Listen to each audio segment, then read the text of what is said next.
Nagnilayan natin ang ikatlong letra sa salitang Christmas. Readiness. At sa araw na ito, 2 puntos ang binigyang diin sa atin.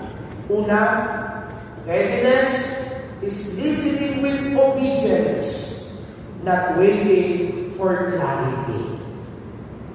Pangalawa, readiness is proven in concrete actions, not only in good intentions.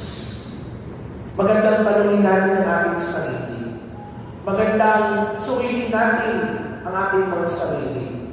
Ano ba ang mga bagay-bagay na sinasabi at ipinapagawa sa atin ng Diyos, pero palagi mong sinasabi sa Kanya, mamaya na lamang, saka na lamang, bukas na lamang.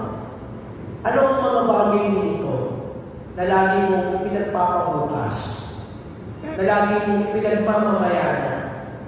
Tinatawagan tayo ng Diyos.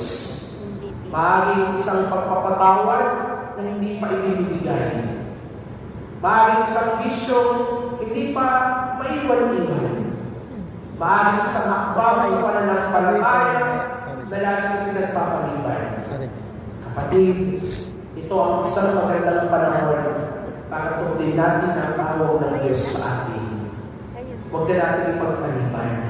Huwag na natin ipagpabukas pa. Nauna ang sabi sa atin ng Diyos. Hingin po natin ngayon ang biyaya sa araw na ito na nawa tayo'y maging gising sa Diyos. Maging gising sa pagtawag sa Diyos. Sa pagtawag ng Diyos upang ang ating puso ay maging handang sumunod lagi sa Kanya. Natapos na po natin ang letter C, conversion. Natapos na po natin ang letter H, hope. Natapos natin ngayon ang letter R. Nang ibig sabihin ay readiness. Readiness. Nakakatatlong letra na po kayo. Alam niyo na ang mechanics. Sinimulan niyo yan. Panindigan ninyo hanggang katapusan. Kumpletuhin ang salitang Christmas. Kumpletuhin ang pagsama sa mahal na ina sa araw-araw. Sinimulan ninyo, tapusin at panindigan. Amen! Amen.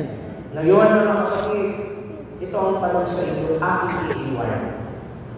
Kung tatawagan tayo ng Diyos ngayong araw na ito para sa isang mabuting gawain, para